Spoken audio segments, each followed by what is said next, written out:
housing, actually getting the money out and working with the organizations that want to build the housing in their towns and in their cities where it's appropriate. I've run into many circumstances. I've dealt with it myself, and I've spoken with other affordable housing organizations that are just eager to get the work done to build this housing, but there are some hurdles in the state bureaucracy to actually get it built. I think we really need to streamline it and work hard to build this housing we need for all people. People with disabilities and the entire spectrum. This is an issue that is really hurting everyone. Thank you.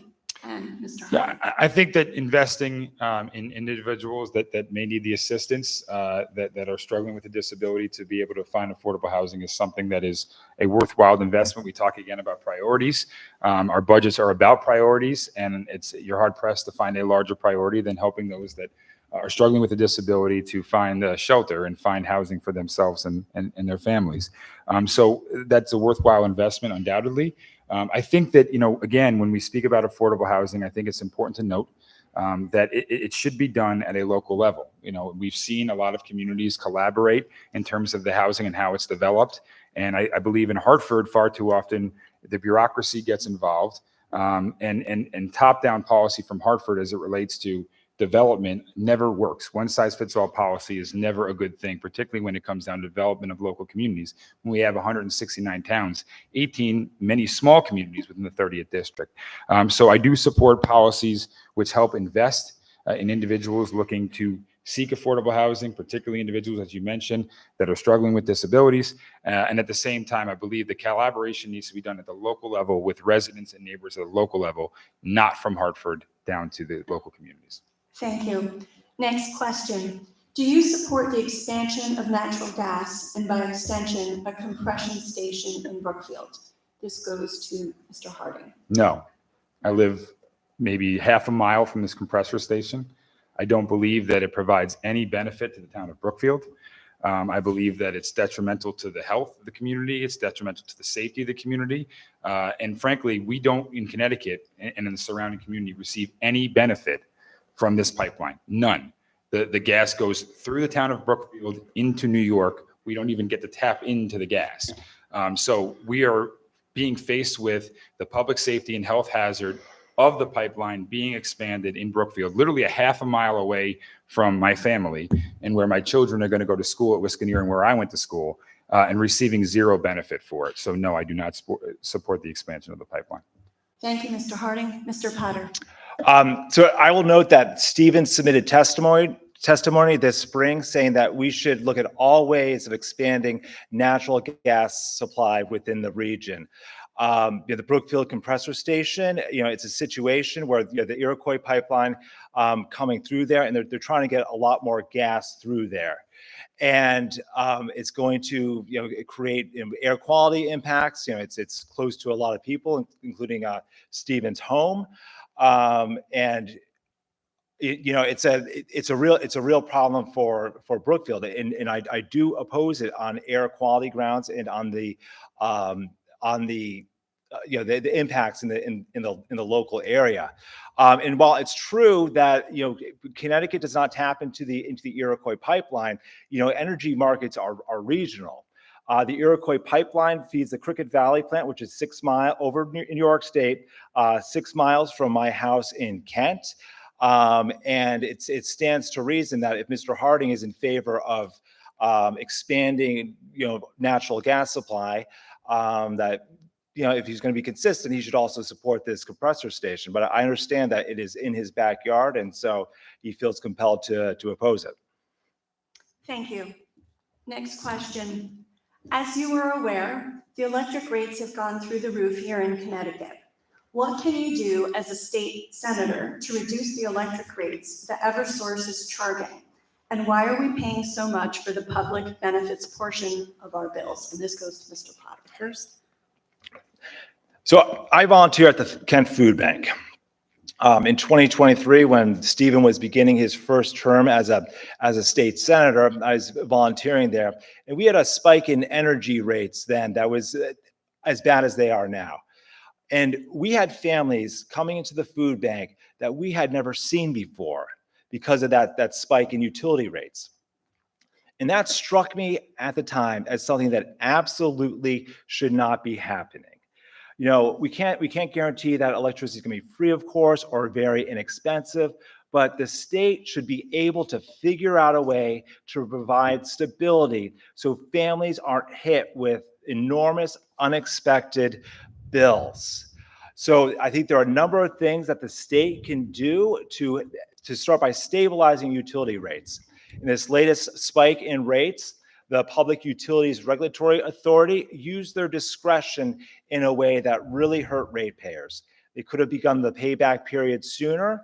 They could have stretched it out further, but they chose to jam it into 10 months, which really caused a major increase in the bills of ratepayers. I think we need to look into the possibility of taking some of those public benefits charges off of the utility bills and bringing them into the general budget. For things like EV infrastructure, the state has a much lower borrowing cost. And so we should not be putting on an Eversource, which we have to guarantee a 9% rate of return on. So I think we could deal with it that way. We should also consider putting together some sort of stabilization fund so that we can stabilize utility rates for ratepayers. A big part of the public benefits portion of the last bill, with 75% of it, was the Millstone deal, which was put together, led by Republicans. I strongly believe in nuclear power, but this deal is a lousy deal for Connecticut ratepayers. The Millstone nuclear power plant provides stable, clean energy to all of New England, but somehow this deal puts the burden of supporting that plant solely on Connecticut ratepayers. And the way that deal is structured, it could be room to create some sort of stabilization fund. But the state has to do so much more to stabilize and work on bringing down utility rates. I see it in the food bank whenever we have these spikes, and we shouldn't tolerate it, and we have to work to make it better. Thank you. Thank you, Mr. Potter. It's been a little while since I spoke. So one thing I want to tap into is the comment regarding my testimony. If you read the full testimony, which I'm assuming you didn't because you didn't hit on this point, we were talking about alternative ways to other than expanding pipelines. So natural gas is obviously an alternative that frankly could be less expensive for many of us to tap into. And hopefully we could find other ways in expanding pipelines in my own backyard, as you mentioned, to provide access to those natural gas resources that tend to be cheaper and could be a way to address some of the rising energy rates. But albeit, I don't like the fact, and I will not support expanding the pipeline, particularly in the 30th district anywhere, because it is detrimental to air quality and health and public safety. With that said, in terms of the electric rates, one of the things that Mr. Potter mentioned was a Republican-led initiative. One of the things he didn't say is this Republican voted against the Millstone bill. And I voted against it for many of the reasons that he laid out. I felt that it was beneficial to the eastern side of the state, and our northwest corner wasn't really getting much benefit out of it. And now we're all subsidizing it in what we're seeing in the public benefit charge. Public benefit charge, that has nothing to do with the supply and demand and generation of your electricity. It should not be in your electric bill, period. It should be part of the state budget. If our state wants to subsidize different forms of energy and force the ratepayers to pay for it, it should be discussed in the light of day, in transparency, within the confines of our state budget and within the confines of our state guardrails. That's where the public benefit should be, not on your electric bill. Not on your electric bill. We have the third highest energy rates in the country. That is unacceptable. It is literally driving small businesses and middle-class families right out of this state. We can do something today about it by doing a bunch of things. And that's the reason I've been calling for a special session, because we can address some of these issues in the here and the now, and we should. Look at the public benefit. We talked about that. Hopefully we can move that, much of that onto the state budget where it should be. And we could have a transparent discussion instead of it being baked into your rates. But in addition to that, how about the PPA agreements? We currently have a contract potentially for offshore wind that the governor is considering that could cost us 3 times what Millstone cost us. So if you, the ratepayers, don't like subsidizing Millstone, wait till all of you are forced to subsidize wind procurement. And so we have a bill that could be voted on in special session, which I've been happy to spearhead, which would cap the rates of procurement of energy at 1.5 times the market rate. We could still go out as a state and seek green energy resources, which we should, but we shouldn't be forcing the ratepayers to pay 2 or 3 or 4 times what it is for market rate energy. That is unfair and it is unaffordable and it needs to stop. And that's one of the biggest reasons why our electric rates are so high. And that's one of the biggest things that I'll be fighting in Hartford. I'm fortunate enough to be reelected your state senator. The last thing that I'll talk about in terms of the electric rates, we have an opportunity here to provide immediate relief through ARPA funding. We don't know how much that is. We've been asking the governor's office for what that money could be.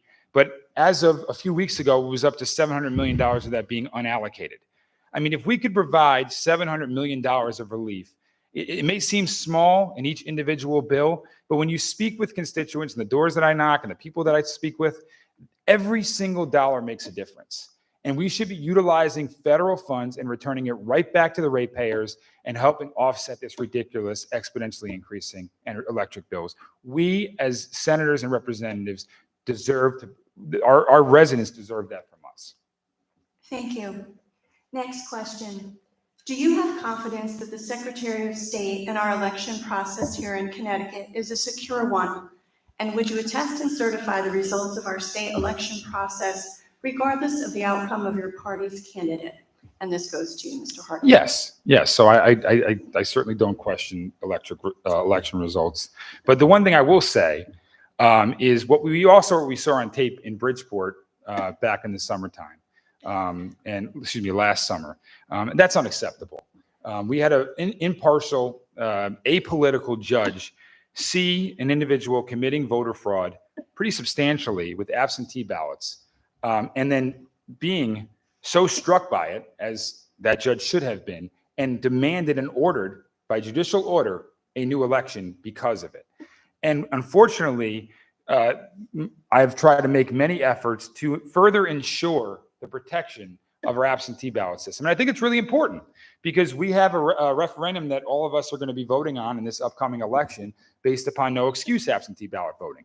I support the concept, but we also should be ensured that the absentee ballot system that we have here in the state of Connecticut, particularly if we're going to be expanding it to no excuse, is protected, safeguarded, and secured. And so there's reasonable proposals such as providing a copy of identification with absentee ballot applications or submissions, enhancing penalties for individuals that commit voter fraud. Believe it or not, and it's ridiculous to think, if an individual commits voter fraud in the state of Connecticut, there is no mandatory minimum. In fact, in some cases, individuals have simply just received fines. So there should be mandatory minimums for individuals that are convicted of voter fraud. So we can take simple steps that I think would restore everyone's confidence surrounding the absentee ballot system here in Connecticut. I believe that generally our elections are very secure here, which is a positive thing, but we should be seeking to do more to always restore confidence in our election system. Thank you. Next question. How do you feel? I'm sorry. It goes to Mr. Potter. I apologize. No problem. Before I get to the election security thing, I'd just like to note that Stephen is understandably outraged about the electric bills, but I'd also like to note that he's been in the legislature since 2015.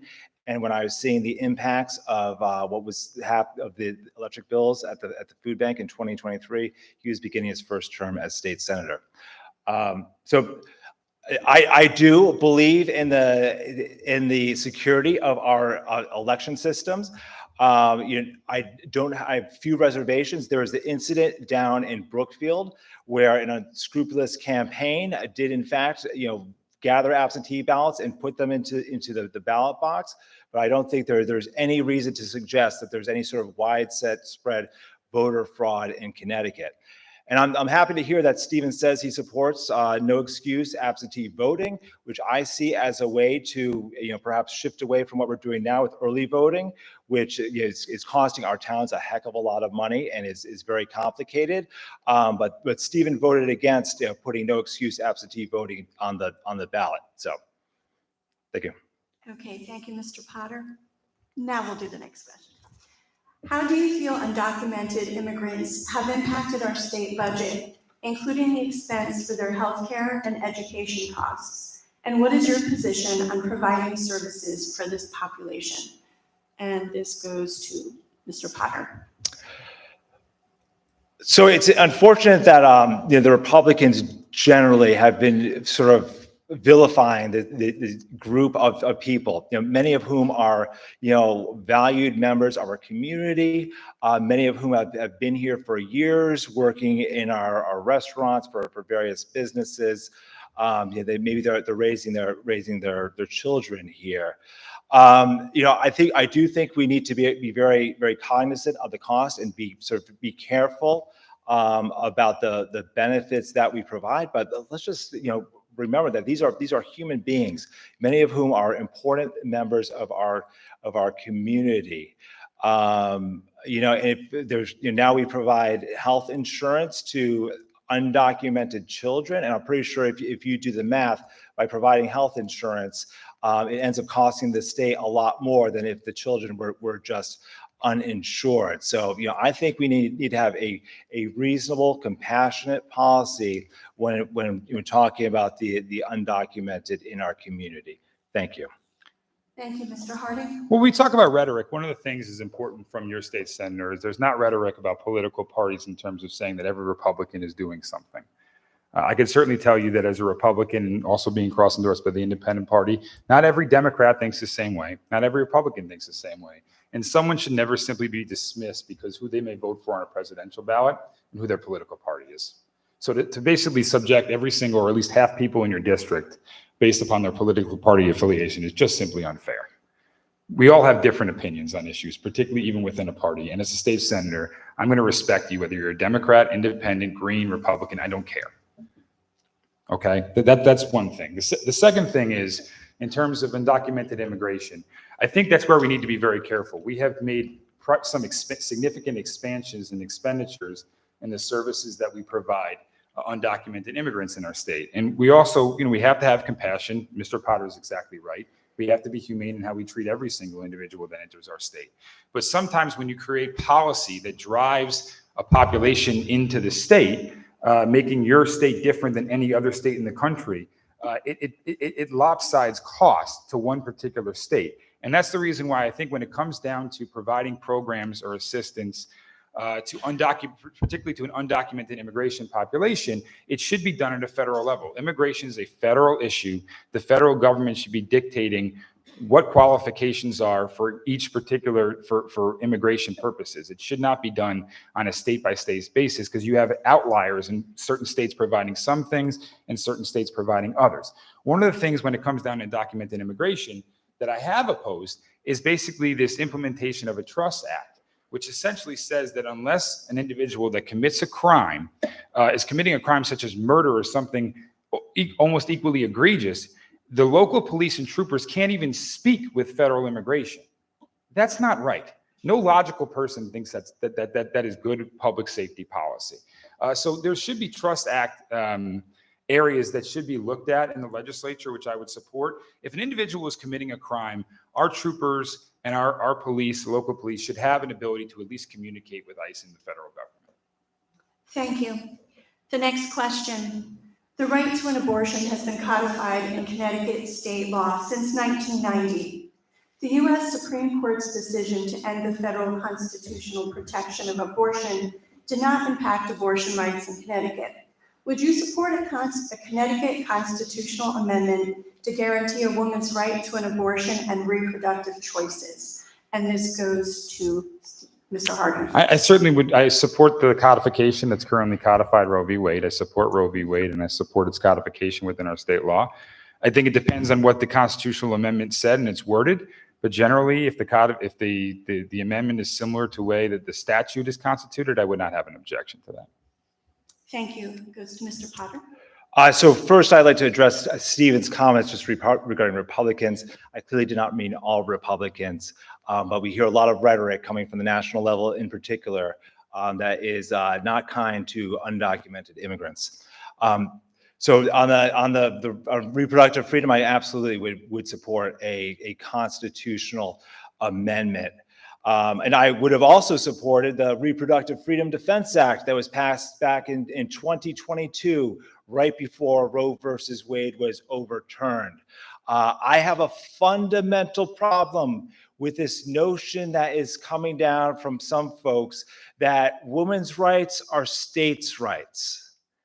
I believe that women's rights are human rights, and I am proud that Connecticut did what it did in 2022 to back that principle up with legislation that Senator Harding voted against.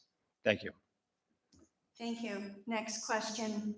Much of the focus is often on attracting and retaining large businesses in Connecticut, but what can be done to help attract, retain, and support small businesses in Connecticut? And this goes to Mr. Potter first. So I started a small business in 2005 that I still run today. And when I started that business, I was young and naive, and I heard all these elected officials saying great things about small businesses and how they're the cornerstones of our communities and the lifeblood of our small towns. And then I actually got going on starting a small business, and holy smokes, the hurdles, the costs, the paperwork, the headaches associated with starting a small business. There has to be a recognition that small businesses are fundamentally different than big businesses. In a large business, in a corporation or a franchise, the CEO gets paid first. The small business, the owner gets paid last. So I think we really need to look at small businesses as fundamentally different than larger ones, and they need to be supported. We need to recognize that they don't have the deep pockets that the larger businesses have. They don't have the staff to fill out all the paperwork and comply with all the requirements that are imposed. I talk with a lot of really diehard Democratic small business owners. They say, I never vote for a Republican, but I'm just frustrated with these mandates that I'm receiving that just make it that much more difficult to run a small business. So I am eager to get in there into the majority and speak up and be a strong advocate for small businesses and their interests, so they can thrive throughout the state and within our small communities. Thank you. Thank you. Question goes to Mr. Yeah, Harding. so one thing quick on the other point about the 2022 legislation, what Mr. Potter doesn't tell you is that there was an amendment proposed which would have provided safeguards to service providers related to abortions and to women seeking abortions here in the state, which I did support. The reason I voted against the bill was the part that was stripped out, which the American Medical Society, not a partisan organization, submitted testimony against, because it reduced the level of care that women receive in the state of Connecticut. So I just wanted to make that point very clear. And that's politics at its worst, basically taking something completely misleading and guiding it that way. But nevertheless, in terms of small businesses, Mr. Potter speaks about growing the majority. There's one party rule in Hartford. Growing a majority, so I don't know how you have a middle of the road or balanced approach when you're growing a majority of 2-1 in the state Senate and nearly 2-1 in the state House. The majority party has been in control of Hartford since I've been in high school, unilateral control of Hartford. And what have we seen with small businesses during this entire time? We've seen small businesses crippled by the cost that state government has placed upon them.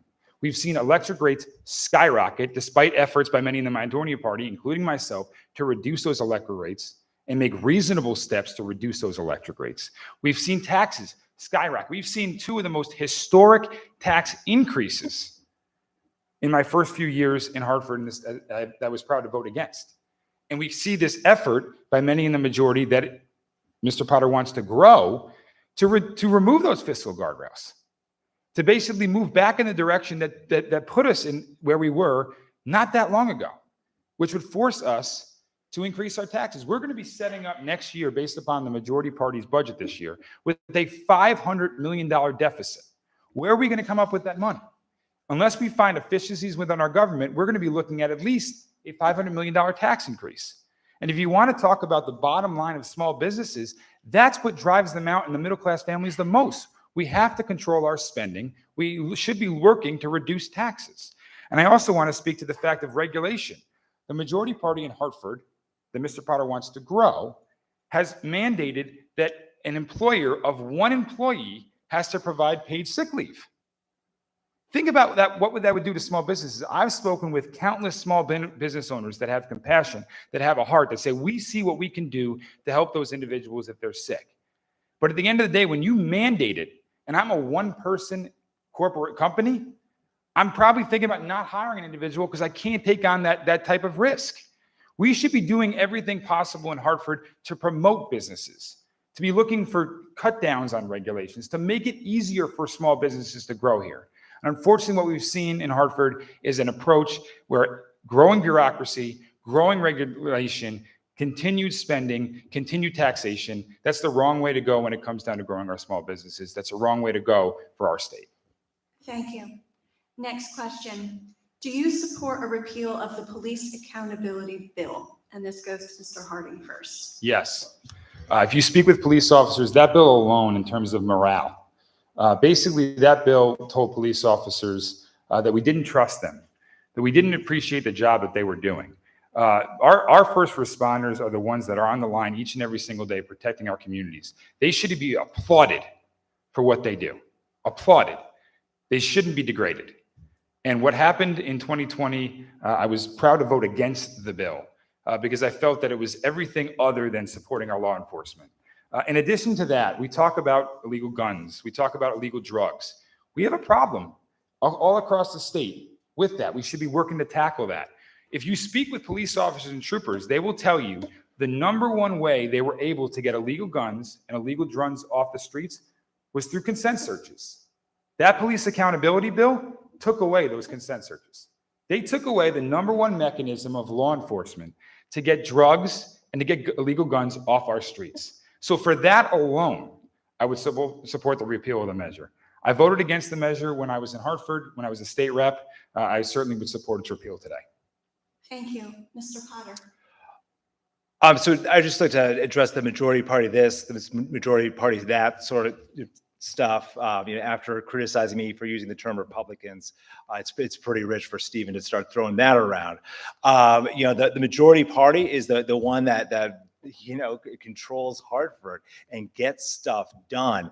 And, I'm not sure how effective it is for small businesses and for this district to have someone who's outside the room just, shouting about how upset they are about what's going on inside the room, rather than having someone inside the room with a seat at the table, helping to write that legislation, making those decisions. To address that. So for the police accountability bill, I think we always need to look at, past legislation and see where it's worked and where it hasn't worked. I've asked a number of police officers, what can the legislature do to make your life better? Honestly, I've not heard much about the police accountability bill. I've heard about, providing funding for crisis intervention people, because police officers are the ones who have to deal with mental health crises frequently, which is just a very unfortunate way that we deal with things here. So I would certainly be open to taking a look at the legislation on the books and looking for ways to improvement. But I'm sure that there's some good parts of it. I'm sure there's some bad parts of it. So I wouldn't say we should just throw it out altogether. Thank you. Thank you. Next question. Do you believe planning and zoning should be controlled locally or by the state? And this goes to Mr. Potter. So that the state is the one that provides the zoning authority through the Zoning Enabling Act to all of our small towns. And the small towns exercise that authority to plan for their towns, to say we want buildings here, we want housing here, we don't want it there, that sort of thing. Democrats, housing advocates in particular, of which I consider myself, sometimes oftentimes we're painted as being very much against local control of zoning, but I'm not the type of person who would rather fight than win. I like to win. Local control of zoning is popular across the spectrum, and it's important. It helps preserve the character of our communities. And I don't think character is necessarily a bad word.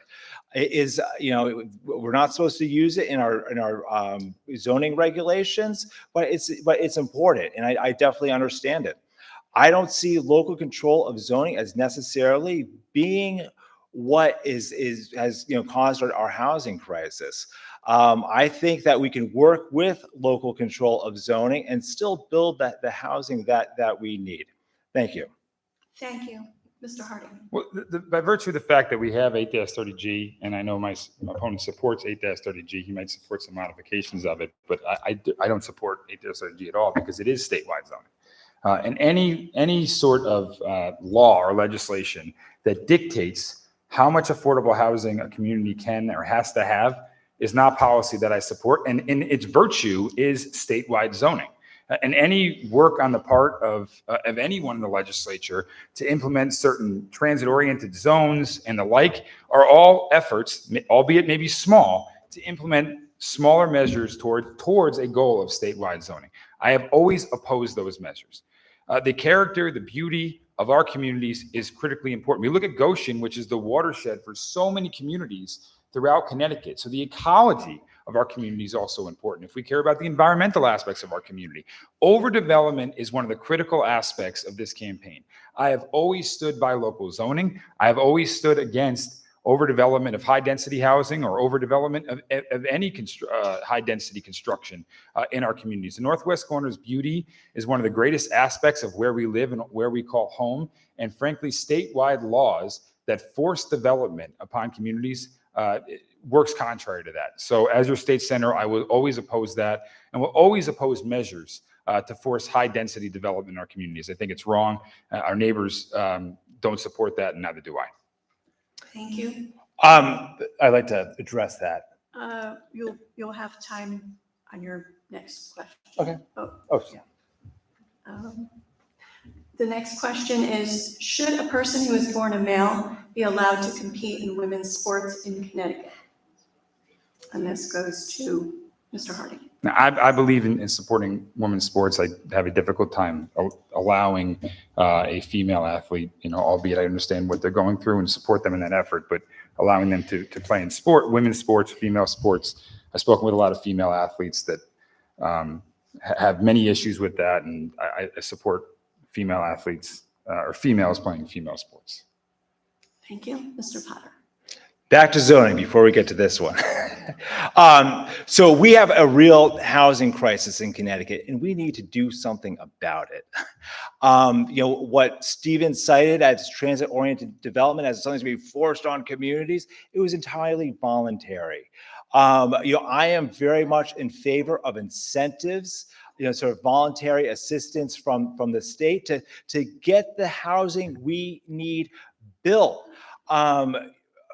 Stephen, he acknowledges that we have an issue with housing, but I don't hear much in the way of solutions. I hear a lot of criticism of a lot of good faith proposals that respect local control of zoning, and I think it's very important.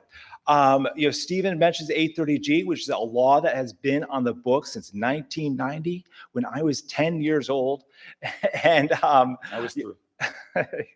And it's been on the books. It's going to be on the books. Towns have been dealing with it for decades, and Republicans like to yell about it, and they're upset about it, but they aren't going to do anything about it because they can't. If folks want to have 830G modified, it's going to need to come from a Democrat. So again, I support local control of zoning, and I've not given up on it, but we need to have sort of a good faith discussion about sort of towns building the housing we need. As for the question about should a person who is born a male be allowed to compete in women's sports in Connecticut? So this is one of those issues where it distracts from so many of the very important things that we need to deal with as legislators. I get a little frustrated where so much attention is paid to, these sort of divisive niche issues. Personally, I don't think that should be the case, but I'd be sort of interested in hearing from folks on this. So, thank you. All right, thank you. Next question. The vehicle tax in Connecticut is based on a town's mill rate that is derived from real estate values. This results in a wide range of vehicle taxes depending not on the cost of the vehicle, but where one lives. What should the state do to make this tax more fair? And this question goes to Mr. Potter first. So I hear about the car tax all the time on the doors, and people, it is a particular Connecticut burden. But then people said, what can you do about the car tax? And then I explained that their town relies on that revenue to support their schools, support their road crews, et cetera. And then they generally acknowledge that this is a tricky issue because if you take it off the car, then it gets put onto real estate. So they'll be paying the tax on their house. I absolutely agree that we should do something about the car tax and work on it, coming up with solutions. But it is a very challenging problem. There was an article on this issue earlier this summer, and I said, I was honest with people, like, listen, this is a challenging problem. We can't just wave a wand and get rid of the car tax. But Stephen, he said that our reserve fund, our $4 billion reserve fund, was an example of overtaxation, and suggested that maybe we should rate it for some sort of car tax holiday. But I'm not going to make promises to you that we're going to do it. This is a challenging problem. I'd love to deal with it, but it has no simple answer. Thank you. Thank you. Question goes to Mr. Harding. So $4 billion reserves. I don't know where Mr. Powder thinks we got that money, but it was from all of you. We overtaxed you by $4 billion. So again, it is your money that the government has. Your money is your money. And when we take it from you, it's via taxation, but ultimately it's your money. Now, I support the rainy day fund that we have. It allows us to borrow at lower rates, and we certainly shouldn't be tapping into portions of that. It should be a last resort. But ultimately, it's all your money. The funds that we have in the state of Connecticut are taxation funds from your hard-earned dollars. And so to simply diminish money that the state of Connecticut and our bureaucracy currently has, because our bureaucracy currently holds onto it, is not your money, I think is wrong. You earned that money hard. You worked hard for it, and the state of Connecticut collected it via taxes. That should be respected. And we should ultimately always be looking for ways to return it back to the taxpayers, whether it be through investment in certain areas that are beneficial to our taxpayers, whether it be utilizing funds to help offset our electric rates, whether it be phasing out some aspects of our car tax so it's not so high in the state of Connecticut. Ultimately, your funds from taxation should always be looked at and returned back to all of you as the hardworking people throughout the 30th district. It shouldn't be looked at as our money when we're senators or governor or representative. It's your money that you earned. You deserve for us to be prioritizing that in a manner which will most benefit all of you. I think in terms of the car tax, I think one of the ways that we can help reduce property taxes in general, whether it be personal property tax of businesses, whether it be through car taxes, whether it be through real estate property taxes, is fully funding educational funding in the state. We've made some significant steps towards that, which I've supported. One of the things is trying to fully fund the excess cost grant. If you speak with many municipalities and municipal leaders, the excess cost fund for special education is some of the highest aspects and the most volatile aspects of their budget. We've taken some significant steps that I've supported to invest in increasing the excess cost reimbursement to communities. But ultimately, we are going to allow our municipalities to look at potentially reducing the real property tax and maybe even reducing the car property tax when we fully fund municipal aid in the best way that we possibly can. And many of those efforts I've been proud to support in Hartford. Thank you. The next question.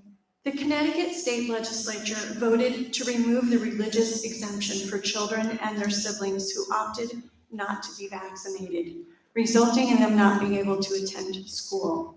Do you agree with the removal of the religious exemption for children who are not vaccinated?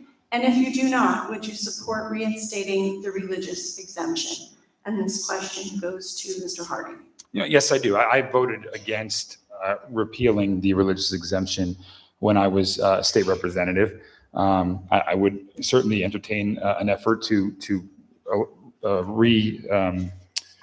reattain that religious exemption for families that determine that this is what they want to do. I believe in parental rights. I believe parents should be making decisions for their children. I don't believe, government should have a significant role in that. It was a very small sect of the population that was utilizing the religious exemption for vaccinations. And I, as a parent myself, I believe parents should be making determinations for their medical decisions in many cases, in far majority of cases for their children.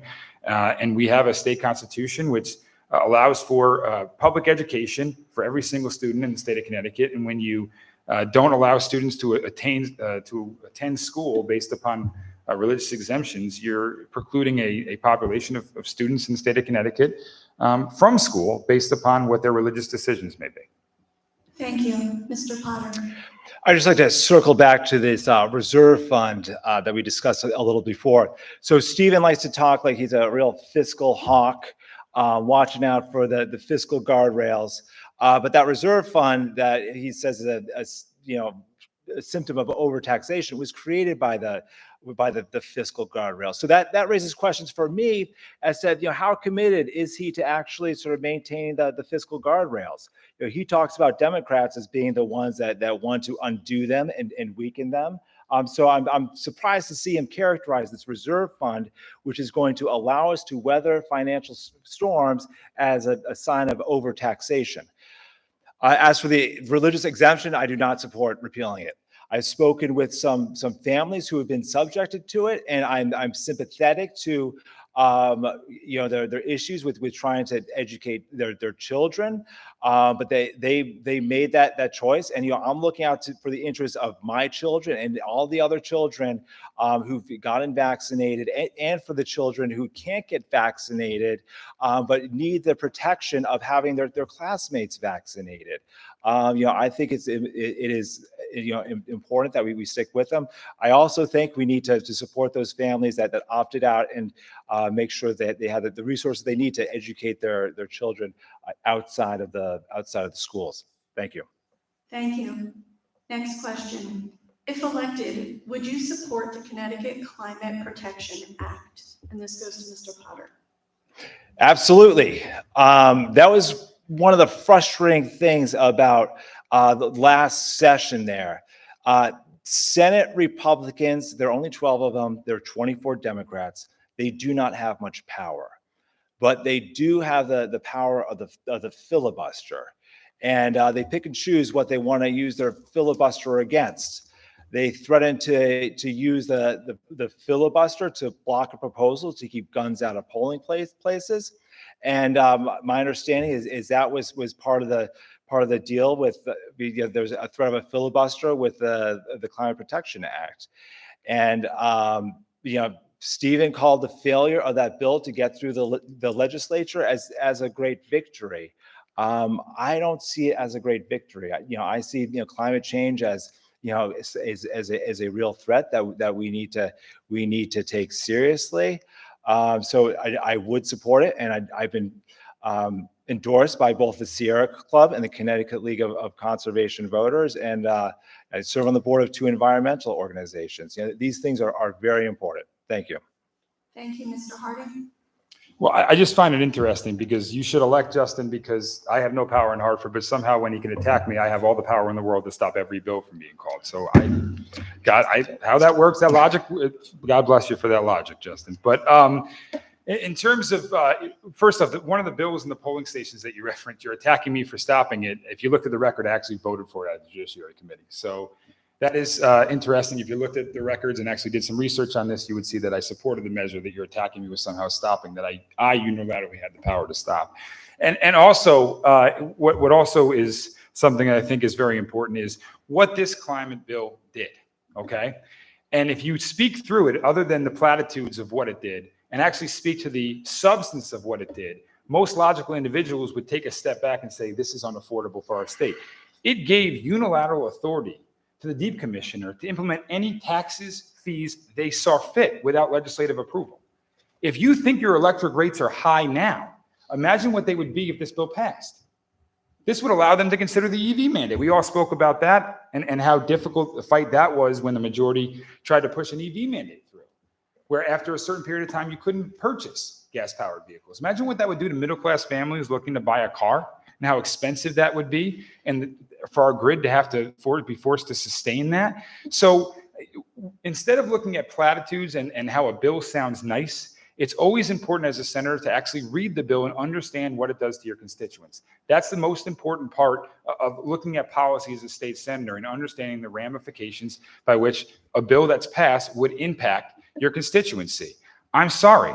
I'm not going to apologize for opposing a bill that would have increased your electric rates and increased your taxes. I'm sorry. I'm never going to apologize for that. Thank you. Next question. What policies would you advocate for in order to support local agriculture and protect the environment while also fostering economic growth? And this goes to Mr. Harding first. Well, I think it's investing in open space preservation, and I've worked on a bipartisan basis with Representative Horn and other representatives throughout the district in securing open space preservation and agricultural funding. Open space sounds nice. And it's something that I support, and I know Mr. Potter has said the same thing in terms of supporting that, which is a bipartisan good thing. But we don't have open space without having a prospering agricultural community, particularly in the northwest corner. So the state has made some investments in terms of investing in agriculture in our state, in terms of investing in open spaces in our state as it relates to agriculture. One of the things I will mention is that sometimes with some of the programs that we have, they're well intended, but the way the departments and agencies oversee them are difficult. And I think cutting the red tape involved with that has been a significant aspect of my tenure as a senator and will continue to be so. What has happened in some cases where DEEP overtakes land and then allows a farmer to lease back. And then what has often happened is that they've shrunk the amount of land that farmer can farm. And we've seen that, unfortunately, at Club Farm.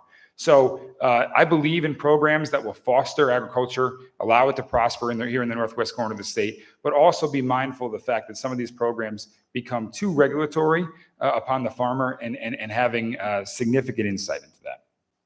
Thank you. He gets a chance. So I grew up on a dairy farm, and I worked on the dairy farm growing up from when my legs were long enough to reach the pedals on the little Kubota tractor so I could scrape manure until my teenage years when I got a driver's license and I was done with cows and I was done having my dad boss me around. And so I went and worked on a fruit and vegetable farm over in Roxbury.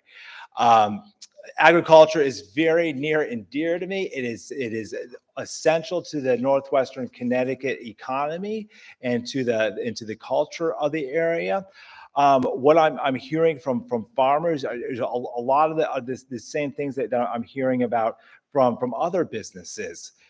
Marble Valley Farm in Kent, the owner there said that she had to cut her operation in half because she couldn't get the workers she needed to work on her farm because there wasn't any housing that was affordable there for people to work there. And in terms of other things, so there's a big issue with sort of in terms of meat processing, in terms of it not having the facilities available for small producers to bring their cows or their sheep to be processed. And I was talking to one farmer and they have to plan a year and a half advance or something in order to get their livestock into the meat processing plant. So really taking into consideration the needs of these small farms is essential. And it's been very exciting to see the evolution over the years within my lifetime of agriculture in northwestern Connecticut. I grew up on a dairy farm. It was a relatively small dairy farm, milking like 300 cows, and it went out of business in 2008 because it just wasn't economical to farm here. But a lot of other farms have really adapted and sort of changed their model to really thrive here. And we need to support those farms and support their adaptation and listen to their needs and help make life easier for them. Thank you. Thank you. Next question. What should Connecticut be doing to develop sources of renewable energy? And this goes to Mr. Potter first. So Renewable energy is very important. Knocking on doors this summer, especially during the earlier part of the summer, I knew that if I knocked on the doors of someone with solar panels on their roof, oftentimes they were a little smug about their electric bills. And I had these solar panels on my roof, and therefore. My bill is not that high. I do think we need to invest in renewable energy, but I think what's really important now in our climate crisis, when the real issue is carbon, our carbon emissions, we really have to focus on clean energy. That is what we really need to focus on. Renewable energy is going to be very much be a part of it, but I think we need to look at the larger picture here and really focus on clean energy in general. Thank you. Thank you. Mr. Harding. Well, I think this is an important distinction, and that is, our focus when it comes down to electric rates should be reducing our electric rates right now. I am hard pressed to knock on any door of a Republican, Democrat, unaffiliated, no matter what they are. They will all tell you how expensive and how unaffordable our electric rates are. And unfortunately, I think that our priorities in Hartford have gotten backwards in terms of how we invest and procure our energy resources. And that's one of the biggest aspects as to why we led us to where we are today in terms of the energy rates and having the third highest electric rates in the country. One of the biggest aspects of your public benefit charge is supplementing many of these green energy programs. And that's the reason why my proposal to limit the caps of renewable energy resources at not more than 1.5 times the market rate is so critically important, because it does allow us the flexibility and latitude as a state to go out and seek green energy resources if they're available, as we should, but at the same time, not forcing the ratepayers to subsidize that and put that on their backs at more than 1.5 times what the rate is.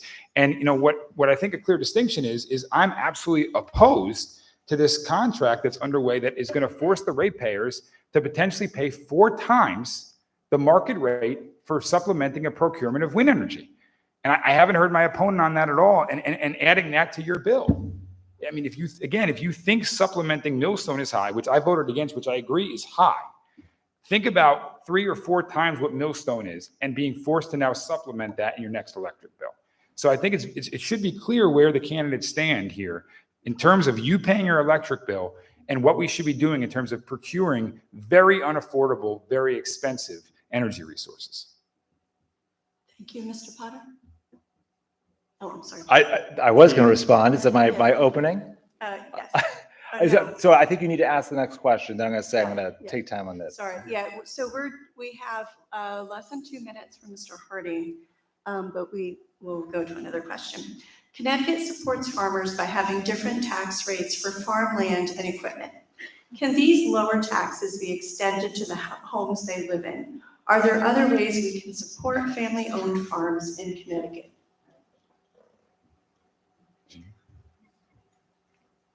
So Is it me or? it goes to you. I'm sorry. It's getting late. How are the Mets doing? Does anyone know? They're winning? Okay. I'm a Yankees fan, but all right, good. No. So anyway, in terms of the question, it is important. Providing the tax relief to farmers is one of the biggest ways that we're able to keep them in our communities, and it is becoming extensively expensive as a farmer to operate these agricultural operations. And so for the state of Connecticut to recognize that and recognize how important farming and agriculture is in the northwest corner of our state, but also to providing the open space necessary to keep our nature in the state of Connecticut in the northwest corner, so beautiful as it is, we should be providing for the tax relief. So I'm always open to tax relief measures for farmers in the agriculture community. I think it's a positive thing. We should be doing that. All right, thank you, Mr. Potter. All right, back to that energy question. I am absolutely affordability has to be what we look at when we evaluate these energy agreements. We should not be paying far beyond the market rates for renewable energy. And I talked about this with with the environmental groups there. If we want to have people adopting air source heat pumps, getting into EVs eventually, we need to stabilize our electric rates and work on bringing them down. We can't make the case that we should electrify everything when we have extremely high energy rates. And this is about priorities, and we absolutely do need to decarbonize. But my top priority is affordability, and that's how I'm going to be looking at policy, especially energy policy. As for tax credits for farmers, that is a very interesting idea, extending that to housing. Farmers need all the help that they can get. I know this very personally. I remember growing up, my parents discussing how they weren't able to afford the grain bill. My father bartered with the dentist for our dental care growing up. It's very challenging to be a farmer, and I absolutely would be interested in supporting that. But there are so many other issues, things that we could do for farmers as well. But that's a good idea. Thank you. All right, thank you. So Mr. Harding has 30 seconds. I better speak fast. So, are you ready? I'm a speed reader. I can do it. Okay. How will each of you work with the other party, the other political party, to continue to advance the quality of life in Connecticut? Well, I think bipartisan, I'm happy to be supported and proud to be supported by the Independent Party because I have a track record of bipartisanship. I've worked across the aisle. I have people in this room that are on this side of the aisle that we've worked on bills together. We talk about national politics, or people talk about national politics. And if you notice my race, I don't. Because it's about the local issues. And if it's about local issues, we can get together and we should be working together, Republican and Democrat, to make all our lives better in the Northwest corner. How's that? Ding, ding, Thank ding. you. Time. Perfect. All right, Mr. Potter. You also have 2 minutes left. I have 2 minutes. I could work out great. I could speak more slowly, although I'm frequently criticized for speaking too Same with fast. me, Justin. Sorry. So Senator Harding, talks about bipartisanship, and I do definitely agree that it's important to work in a bipartisan manner to get things done. That's what matters to all of us, is getting things done. And I will freely steal ideas from the other side if they're decent ones. I was sitting in my dining room with some of the people that write the bills for the Senate Democrats who put the bills forward, and I brought up an idea. They said, no, that's a Republican idea. I was like, I don't care. It's a good idea, and we should consider that. So I very much consider myself a common sense, middle of the road person, and I will work with whoever I need to help get things done to improve the lives of people here in Northwestern Connecticut and throughout the state. Okay, so we're down to 1 minute. Are you ready for the 2-minute closing statement, or would you like another question? Can I just give a monologue, or Well, one more question? Step off for a Let's hear what that last question is, and I'll pass if it's one I don't want to answer. Was that in the rule book? I don't know. The Citizens Election Program is intended to reduce the influence of money in state politics and encourage more competition. Participating candidates agree to contribution and spending limits. House and Senate candidates are limited to accepting individual contributions ranging from $5 to $320. House candidates are required to raise $5,800, and 150 contributors must reside in the district. Did you apply for public financing, and how did that affect your campaign? Yes, I did apply for public financing. I think the Citizens Election Program is wonderful. It's looked at as a model for the entire nation of the right way to run campaigns, and it was wonderful just being able to raise a relatively modest amount of money very early on after we launched the campaign, and then spend the rest of the time knocking on doors, talking with voters. I feel sorry for the congressional candidates who are raising money nonstop all the time. So I very much support it and want to keep it strong. And thank you, State of Connecticut, for making it possible. Republican governor then implemented that. Thank you. Bipartisan. Thank you. So we're going to have a 2-minute closing statement from each candidate, and then I will let you know when we're ready for the applause. But hold your applause until I tell you. So we're going to start with Mr. Harding. No, he All made right, the all opening right, statement. we'll start with Mr. Potter for the 2-minute closing statement. Okay, the opening and closing. Wonderful. Well, first of all, thank you to the Women League of Voters for hosting this debate and so many others. Thank you to Stephen for participating. There's a few Republicans have not participated in debates. Thank you to Lakeview for letting us use this space. And thank you all again for coming and listening to all of our thrilling answers. So this is very personal for me.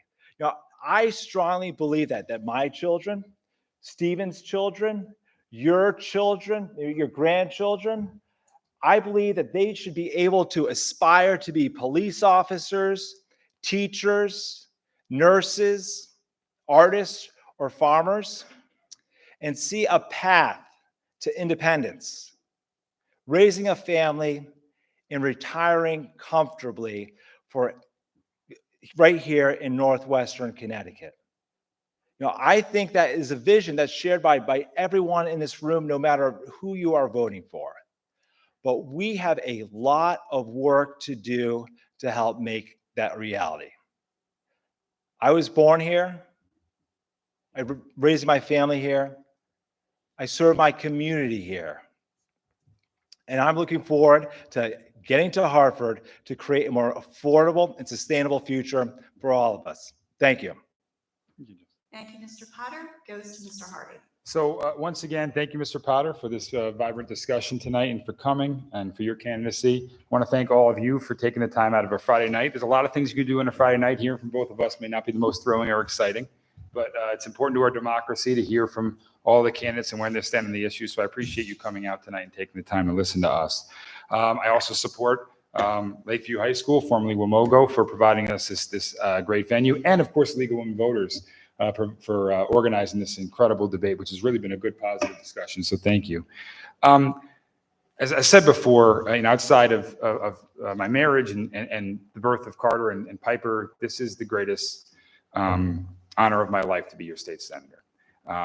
And I have the newest constituent, so there's a future for me in my sister who's here tonight, who had the birth of her son, Jack. So I have a nephew that's the newest member of the 30th district. And so it's for his future and his children's future and my children's future.